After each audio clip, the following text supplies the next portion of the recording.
Hi everyone, good afternoon. It is great to be with you in Morecambe today to talk about levelling up. David, thank you for the very warm introduction. I tell you, David has been talking about nothing else for the entire time that I've been a Member of Parliament, and we were just saying before, we're not sure what he's going to talk about anymore when we're in the House of Commons, but I'm sure we'll find something. Look, it's great to be with you. At the beginning of the year, I made a speech and I set out what I wanted to do for you as your Prime Minister, the promises that I made, and they're behind me, but they're quite simple. It's to halve inflation, to grow the economy, reduce debt, cut waiting lists in the NHS, and stop the boats and tackle illegal migration. I believe that those are the country's priorities, and that's why they're my priorities and the government's priorities. And I want all of you to hold me accountable for delivering all of that for you over the course of this year and beyond. But today, I want to take a second to talk about the second of those priorities, growing the economy, starting with all of you right here in Morecambe. Now, you've heard the great news. We're investing £50 million in Eden Project North, and that is so exciting to me, and hopefully it's exciting to all of you as well. I've just come back from the site where we're looking at what's going to be created, and it is going to be spectacular. Absolutely amazing. We're going to create hundreds of local jobs. You guys are going to do that. We're going to attract visitors from all around the world, because what you're going to create here is going to be world class. And we're going to make sure that we inspire so many people to think about our natural world and help tackle and solve some of the challenges of climate change. And we're going to do that right here in your hometown. So it's a brilliant example of what our levelling up agenda is all about. It's not just talk, it's about action. But what does it mean? What does levelling up mean? Because you hear it a lot. Now, for me, it's something very simple. It's about spreading opportunity and creating jobs in every single part of our country. But it's also about making sure that people, wherever they live in our amazing country, can feel huge pride, enormous pride, in the places that they call home. And this project, this investment, is a fantastic example of us delivering that for all of you. Now, when David and I were out and about this morning, I sensed there was so much excitement. There was a real buzz about what this project means for your community. And that's why it's a real privilege for me to be with you today to celebrate your success. I'm really proud to be able to bring the investment to you. I'm proud to back all of you and your amazing community in this wonderful project and the thing that you're going to create for us all to enjoy. And that's what gives me confidence, that when we work together, we really can change our country for the better. And we took an enormous step on that journey today with all of you. So thank you for that. That's all I wanted to say. Oh, God, thanks, David. Right. But I am mainly here to actually just answer some of your questions while we're in town. We thought it would be a nice idea to come out and hear what you wanted to put to me. So I'm here. Whatever you want to ask, feel free. Don't be shy. Political, personal, all the rest of it, and nothing off board. Now, I think we have got a first question from, is it Emma? Is that right? Yes. Brilliant. Hi. Hello. So I'm from Lancaster and Morecambe College, and I think it's fantastic how the Eden Project has been incorporated into the curriculum for my course, which is annual management. My question is, how are you going to engage students from other subject areas within the college? You know, that's it. Everyone can hear the question about engaging young people in the projects that we announced today and others. And it's a brilliant question, right? Because when I talked about levelling up, I talked about creating jobs and opportunity. And I represent a rural area in the north of England as well. And what I want as a Member of Parliament and what I want my government to deliver is to ensure that, especially all of you in the front row who are all local and studying locally, that no one feels they have to leave home to fulfill their dreams, right? That's a really simple thing, right? All of you have got massive ambitions for your lives, what you want to do with your lives. And what I want is for you to be able to do that at home, right? I don't want you to have to move away. And if you want to, that's fine. But you shouldn't have to. And I think for too long people felt they had to, particularly if they didn't live in London and the South, and I don't want that to be the case. And that's why these projects are really important that we're announcing today. And it's why it's so important, as you said, that we are connected with what we're doing, with what you want to do. And talking to your college leader earlier, it's brilliant that that's happening, actually, because it's all very well we're going to create these jobs. We need people to do them, and we want you to benefit from them.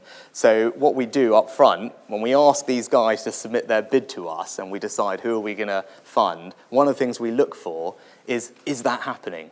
are the local education establishments, whether they're colleges, whether they're universities, whether they're schools, have they been included in the bid? Are they talking to the council who are putting in the application? Have they thought about, actually, if they say they're going to create all these jobs for us, that they've figured out they've got the right courses for all of you to do to benefit from those jobs? And it's one of the things that we look at. And your guys, and he's nodding there because he deserves the praise, you did it brilliantly here. And when I was talking to some of you earlier, I can see that you're really pumped. But that's what it's about. It's about making sure that you can fulfill all your dreams, all your aspirations, and you don't have to leave home. And I really think because of this project here today, we're going to make a reality of that. And when I come back and visit it in a couple of years, you'll all be working on this site and it's going to be superb. So best of luck with it. Right, okay, so let's go. Who's next? Yes, ma'am. Hey, Jo Knight, Lancaster University. Hi, Jo. Hi. Eden Project Morecambe brings together economic regeneration with nature's recovery. We all know that time spent outside is really good on health impact for people. So in the Levelling Up Bill, is there going to be provisions that allow more access to green spaces for all individuals to help reduce inequalities? Yeah, so it's a really important point, and we know the power of green and open spaces for people's general well-being, for their health, for their mental health, for their fitness, and just because it's a lovely thing to do, right? And we all get pleasure from being outside, particularly on an amazing day like today. So one of the things we've done, which we've already announced, and we're getting in the process of rolling out, are something which we used to call them pocket parks, and I think they're now called Levelling Up Parks, because we've branded everything Levelling Up. But what these are actually are where the government will provide a small grant to local communities to create green spaces, particularly in those parts of the country that don't often have them. I think if you think in big city areas, particularly in areas where there's more deprivation, where actually creating those green spaces is really needed. You talked about kind of closing the inequality gap there. So that Pockets Parks programme was one of my first ministerial jobs. I used to be local government minister, and that's where I came across it, and we did more of it because it works brilliantly.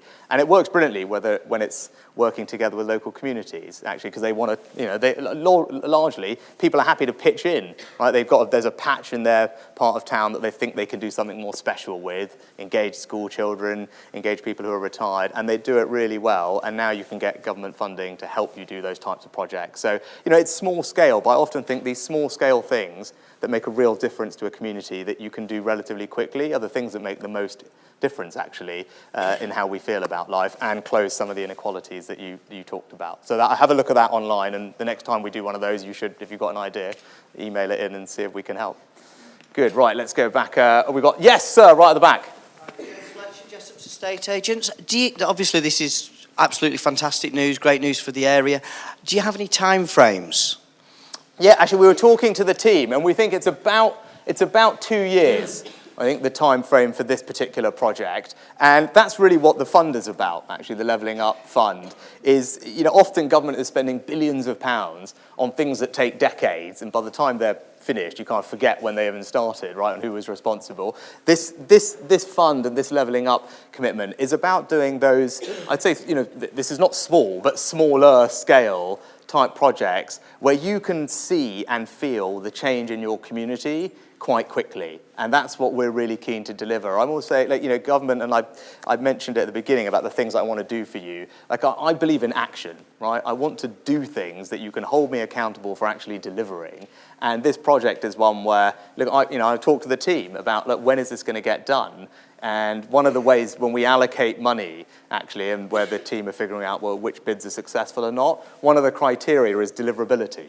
It's like, actually, are the team all connected together? Have they talked to the private sector as well? And it's not just councils that are doing it. Have they figured out how they can deliver this thing and do it relatively quickly and well? That's actually how we score the bids. So it's key. In about 2 years, I mean, the team here locally will probably be able to give you a more specific answer, but that's the rough type of time frame. And that's pretty similar with all the fun things that we're trying to fund over the course of today. Good, right. Yes? I'm Hannah James. Hi, Hannah. From Lancaster and Morecambe College, and I'm wanting to know what job opportunities there'll be from the Eden project for students like us, or just the public who are wanting to seek a job.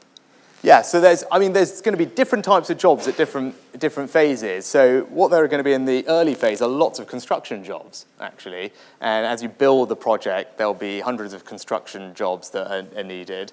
And actually, Michael Gove, who was with me earlier, was visiting some of your colleagues who are studying. So that's going to be great. I think one of them said to him, I don't know if that person is here. I think one of them said, I did this construction apprenticeship, or I made the decision to do it, and now after today, I think it's the best decision I ever made. I don't know if that person's here, but that works well. And then obviously after it's built, then, I'm not the expert, but the project team will be able to tell you as well. But as some of us were talking before, there'll be lots of jobs actually involved in conservation. If you think about what the Eden Project is, I mean, it's a world-class attraction that talks about our relationship with nature. And because of that, and actually because of the research and some of the discovery that will be going on there, there'll be some really exciting opportunities in the natural world, which, so they won't be available in many other parts of the country. So I think that's really, really special. And then there'll, of course, be all the hospitality jobs, right? When you think, at the end of the day, we talked about it right at the beginning, right? There's visitor attraction, visitor economy, all the people who have to do marketing, finance, accounts, right? All of that stuff. So I think, all sorts of things, which is going to be great for all of you and everyone else in the area, I hope. Right, who have we got? Yes, ma'am. Thank you. Caroline Jackson, I'm the leader of the City Council here. So this is an absolutely fantastic day. Don't think I can think of a better one for ever, and looking forward, it's going to change Morecambe. We are so happy to be here, and it's a great relief. Thank you for finally actually saying it. But what I'd say to you is this incredible energy, enthusiasm, ingenuity, fantastic collaboration that's gone across the sectors. We've got our MP here working with the council, county council, we've got all this to offer.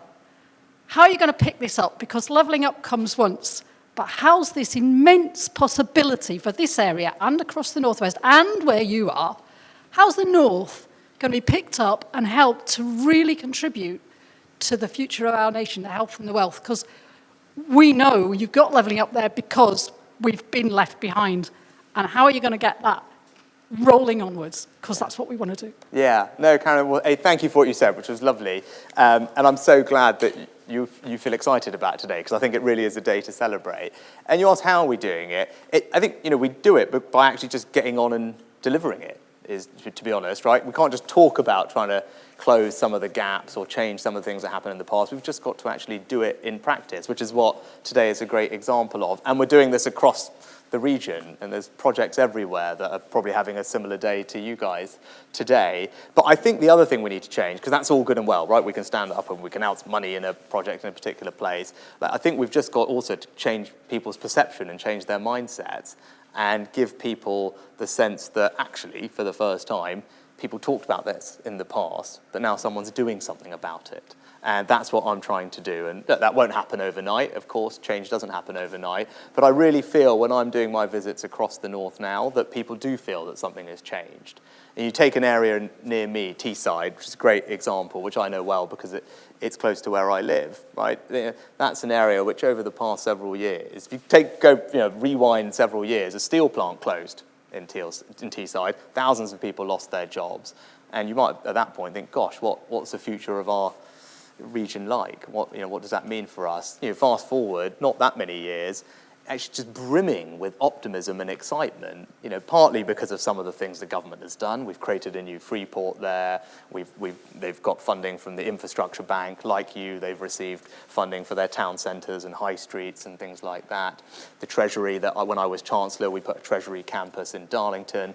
That's fine. We've done our bit. But actually, people in the region have taken that and have been brilliant and are now just, as I said, they're brimming with ingenuity and pride in their area, that it's going places, that new jobs are being created. And I think that's a kind of positive cycle. So once we do one or two things and people think, okay, change is starting to happen, it just builds on itself, and that you get a virtuous circle then of positivity and momentum to do new and better things. And I just want everywhere to go through that process. And hopefully, there were already so many good things going on here, but a project like this now can kickstart a new sense of forward progress right here, right? So everyone can feel confident about the future, and I can see people nodding, which is great. And then this will spur other people to think about other things. And I think if we can replicate that in lots of places, we'll be able to make the change. But I'm determined to deliver it, and I really think that actually today and what we've done previously is making a really good stab at it, and you'll see lots more from us over the next couple of years too. Right, yes, sir. John Mason. Hi, John. Hi. How secure is the additional funding to complete this project in the 2-year time frame? So the funding from government is completely and utterly secure. Now, the project team are in the process of securing the other bits that they need from different sources, and some of that will come from the private sector, some of it may well come from pension funds and other investors, but I think one of the big pictures, which we've always thought about this project and what the team have always said is, look, if the government comes and shows its commitment, then actually that will unlock private sector capital. And I think that's really important because, a project like this needs to be able to attract capital from other sources as well if we think it's really going to work and be successful. But I think, I feel confident about that. The team feel confident about that as well. And we've done, I think, we made a very significant statement today with what we've done. And I think, as you say, those conversations now will be far easier with all the other providers of capital. Yes, ma'am. Hi there, I'm Sue and I work in a local charity. I work in the hospice. So we're constantly looking for funding. So today was a great day. I was so pleased to hear the announcement, but a little inkling of worry about the funding. It's a continuation of that theme. And this morning it was like the stars aligned on the news, wasn't it? Because we hear that the King wants to give the money from the wind farm that's just out there in Morecambe Bay. And I just suddenly thought maybe that was an option. Yeah. I haven't spoken to him about that bit yet. So no, I haven't seen the details of what's going on. But there's a mechanism in place for some of the Crown Estate things. But I think look, you should feel confident because this is such an exciting project, and now that the government has come in and put a huge commitment behind it, I think you'll see actually lots of other sources of capital unlock, and other people will want to be part of it as well. But thank you for what you're doing at the hospice, which is obviously amazing work. Actually, I was just in Northern Ireland recently visiting their hospice there, and you and your colleagues who work in places like that just do something that's very special and very demanding, but the people you help are enormously grateful, and we're very lucky to have you do it.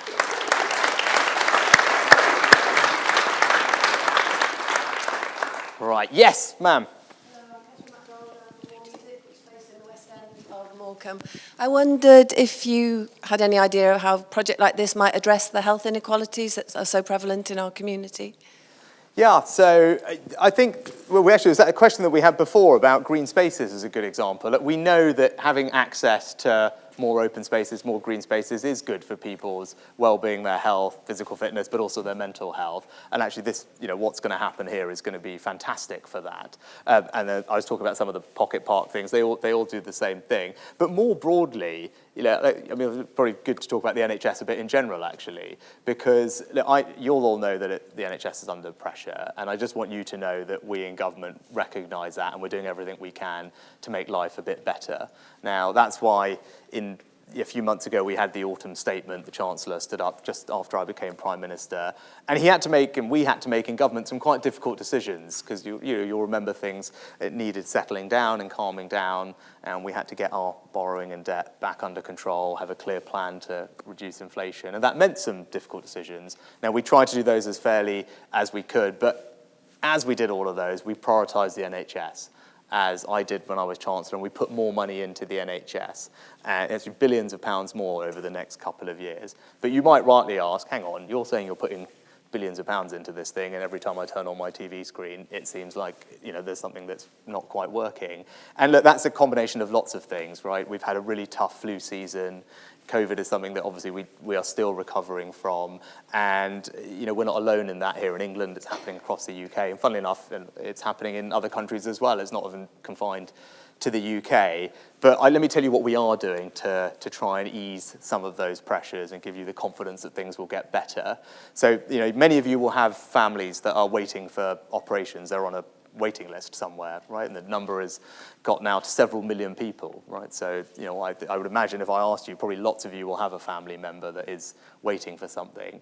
And we've got a really clear plan in place to get the numbers of people waiting down, which we're making progress on. And that's about doing things differently. So for things like hip operations, for example, we're trying to separate those out from the hospital, right? So the hospital's dealing with lots of emergency care. If we can take things like hip operations, or indeed scans, if you need a CT scan or an MRI scan, we can do those closer to your home in a community, in a new centre. All of that means that we can keep getting on with that treatment even when the NHS gets busy. And because we're doing things like that, we're able to cut the waiting list. And when it comes to ambulances and emergency care, the single biggest thing we have to tackle is the number of people in hospital. And right now our hospitals are really full, partly because of the winter and flu, partly because of COVID.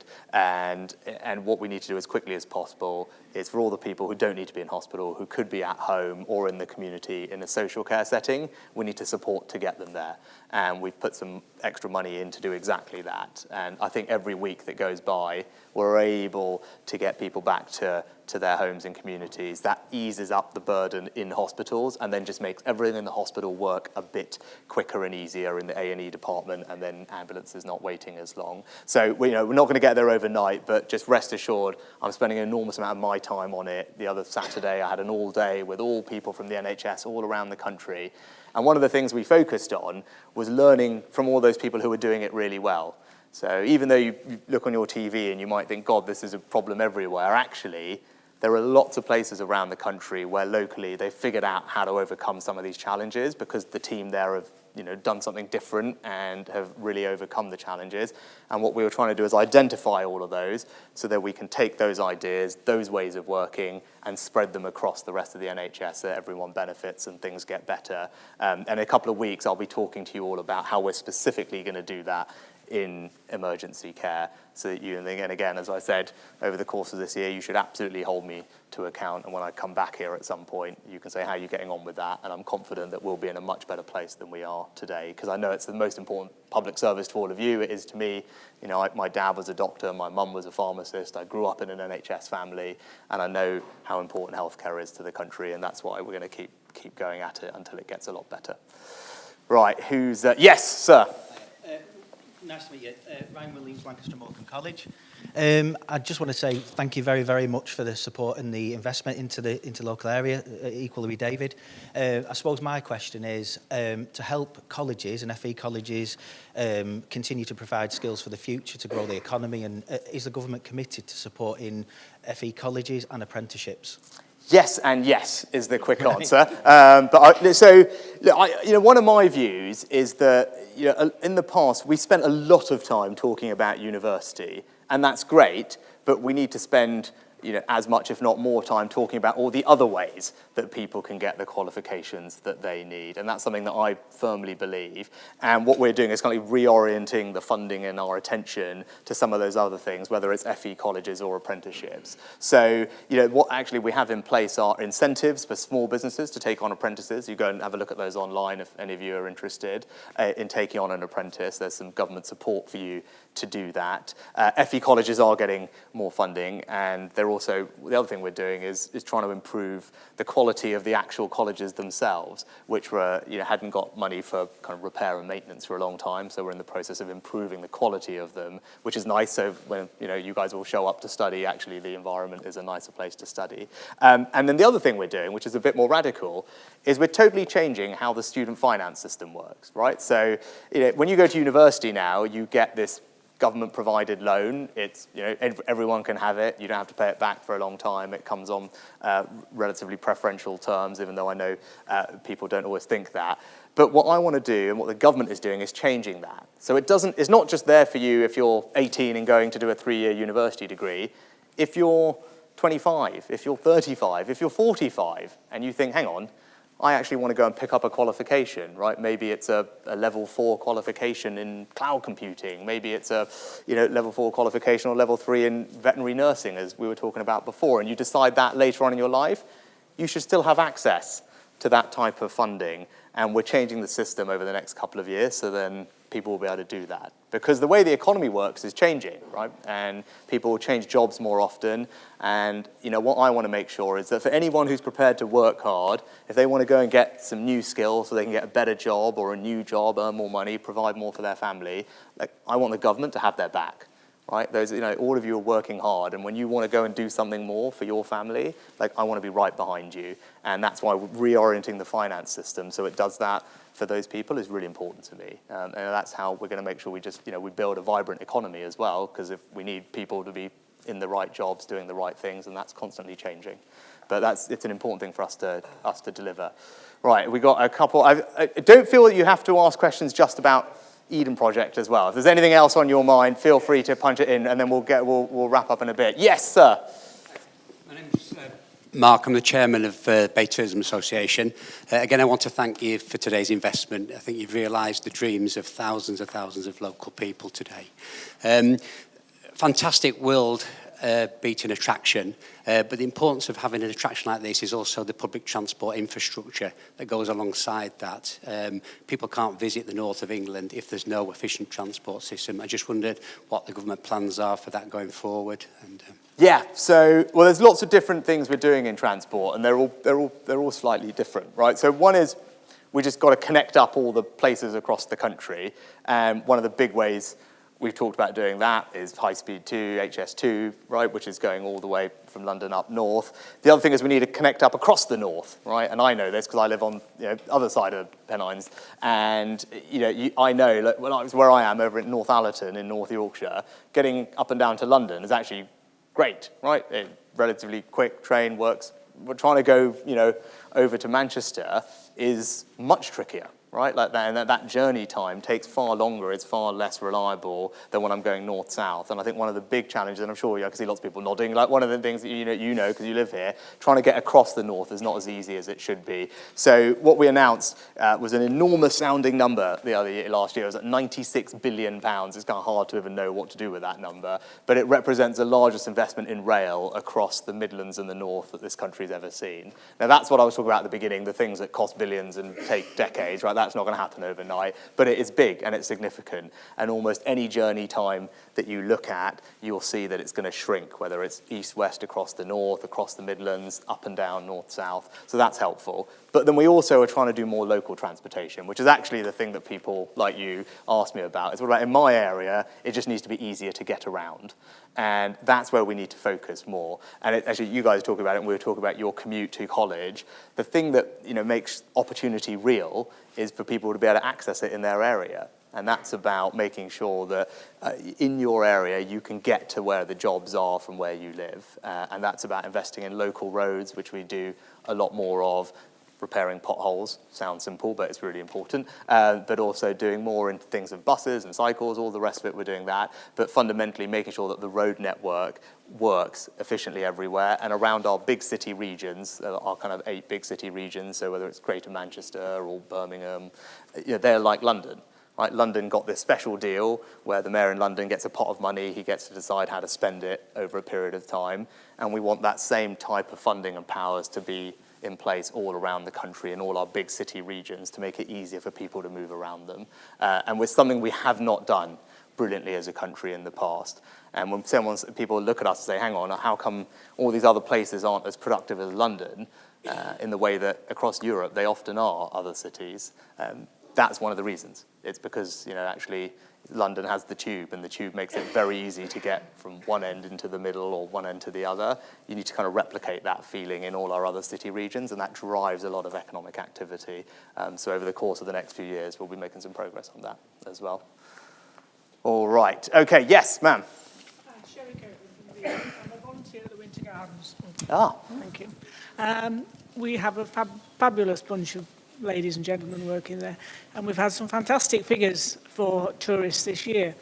And on a selfish point, we're hoping that, Eden will provide us with a lot more.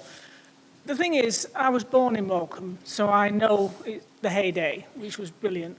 Thoroughly enjoyed it, lots to do, and then the bad times with not lots to do. And we're just on a sort of smaller investment ideas for local people to get the money to up their business. We've already seen over the past few years that there's been new cafes, new wine bars, hotel expansions. This was well before they knew about the Eden. So hopefully we're going to get a lot more. Yeah. And are they going to be guaranteed some sort of money to do this. You know, we've a lot of empty spaces, a lot of empty shops, and we need them filling, which we're hoping they will do. And Yeah. I'm sure they will. It does seem a bit churlish when you've just given us 50 million. That's all right. If you can just... I'm used to it. Yeah, can we have a bit more? Yeah. You know, please, basically. I know that we would appreciate it, you know, very much, because we need the money. Yeah, no, that's right. There's no harm in asking. So look, can we do of course we can't do everything, right? I'd love to do everything. We can't. That's why, as you can see, actually, and we can talk about it if you want. We're having some, not easy conversations with unions about what's affordable when it comes to pay, right? Unfortunately, like government has a budget, like all of you in your homes and your businesses, and we have to make those decisions, and they're not easy. But what I totally agree with you, though, is about having really vibrant high streets and town centres, and all those businesses that you talked about, the pubs, the cafes, the restaurants. That's what gives a high street the vibrancy in the small shops. And I'll tell you what we are doing, because we are doing a few things that will help with that. One is, if you talk to, and I'm sure we have some of those businesses here and you'll know them, the number one tax that they all hate is business rates, right? It's business rates is the thing for those shops and those cafes. I can see some of you nodding, which is good. And so what we've announced over the last year, and the Chancellor announced for next year, is a big tax cut on business rates.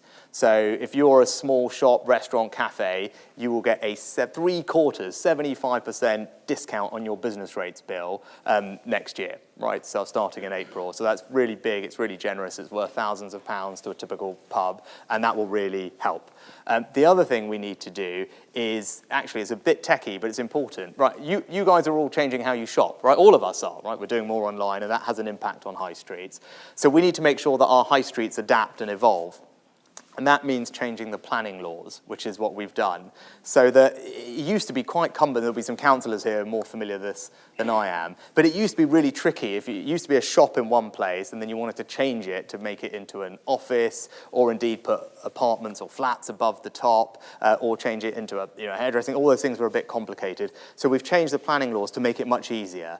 So as all of our habits evolve, our high streets are going to need to look different and do different things. They're going to have less, probably, shops selling things and more services, whether it's hairdressers, nail salons, dentists, whatever else. The scanners that I talked about, where you can go and get your MRI scan or your CT scan. It'd be great if you could just go and do that on your high street rather than have to schlep over to the hospital. So the planning rules that we've changed will help those high streets adapt. And then the last thing, is there any specific money for them? There is actually. There's something called Help to Grow. And what you should go and have a look online and have a look at this program called Help to Grow. And what that is our business support for small businesses, where they can receive some grant funding if they want to improve their business and grow, and they've got ambitions to do more. They'll get some help and support on training or software that will help them do that. So that's a specific program that they should go and have a look at. But let them know the business rates cut is coming in a couple of months, and that should put some more cash in their pockets. And the Chancellor also just announced some help with their energy bills as well.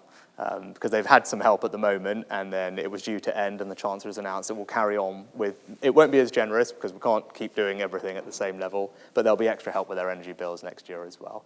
But I think the most important thing is, because Eden Project North is going to be here, as you said, it's going to bring all these people here, it's going to bring the business, and that's the most important thing. It's less about what government is doing, it's about actually the fact that there were just lots of people here who need somewhere to eat, to stay, to hang out, and hopefully lots more customers, which would be very good news. Right, yes, ma'am. Hi, I'm Laura Donville-Powney. I'm a local business owner. I actually have a shop directly opposite where the Eden Project is going to be built. Oh, that's good news. Which is fantastic news. But I'm going to go a little bit left field. Has anyone thought about the pressure on the local RNLI team when the tourism increases? My son is actually part of the RNLI. Put your hand up, Luke. Thanks, Mum. I wanted to know if anyone had considered the added pressure that's going to be on the local team. Well, that's an excellent question. And why don't you, if I've got time afterwards, you should come and have a chat with me, and we should make sure that we have thought about it and we get you the support that you need. But thank you for the job that you're doing as well, because that is brilliant. I was just in Scotland, saying Northern Ireland, seeing their search and rescue team, and they were talking about their interaction with your colleagues as well, and particularly in a place like this, superb, right? And if people are going to come here and we need people to help them out. Thank you to you for doing that as well. But I will pick that up with Luke if that's all right, and thank you for volunteering him for the Q&A afterwards. Brilliant. There was a lady at the back, I think, and then I'm getting waved at, right, so I better come and take some questions from the media as well. Hi, thank you. So I'm Philippa Williamson, leader of Lancashire County Council. Thank you for your investment in Eden today, but more widely than that, £220 million across Lancashire. It's just a fantastic boost of confidence for us all, and I hope that confidence came through all the bids that all the partners here, most of them are here, universities, councils, county council, third sector, we all come together and work really hard over Eden for the last 5 years, spearheaded by David doing his cheerleader bit in Westminster, which was great. But I wanted to ask you really about the County Council's bid was about greener, safer, more active travel, because we see that as really important, right? You know, of making little local communities much more safe and easier to walk about. So, you know, interested in your views and vision for that. Yes. So, you know, when we were talking to the question earlier about transport, that's the local bit that I was talking about. And it's, you know, actually whether it's, you know, buses where we're doing more of, but also, as you said, active travel, and some of the schemes that we've supported today are about that. Funnily enough, actually, one of the ones in my own constituency has an active travel component to it, because that is important. And you had a couple of questions about how does health connect with all of this. I think, look, where people can, if they want to be out and about doing that, gets them from A to B, but also good for their health and physical fitness. So it's very much part of the plans, and as you've seen, some of the projects today specifically have benefited from active travel investment. It's not my favourite thing to do. I'm not big on the whole cycling thing, but that's a personal thing. But we do need to make sure that we do have it for those people who want it, which is why we're doing some of it today. I'm just going to say to all of you, thank you hugely for having me today. It's been such a pleasure to spend some time with a small group of you this morning when we looked at the project, which is genuinely inspiring. I mean, I've heard David talk about it ad nauseam for several years, but actually to come here and be with you, to see the unbelievable excitement and passion that you all have for it, and to know that you're going to create something very special that the entire country is going to be proud of. It's been a great privilege for me. So thanks for your time, and really go and enjoy today. It's a good day for you.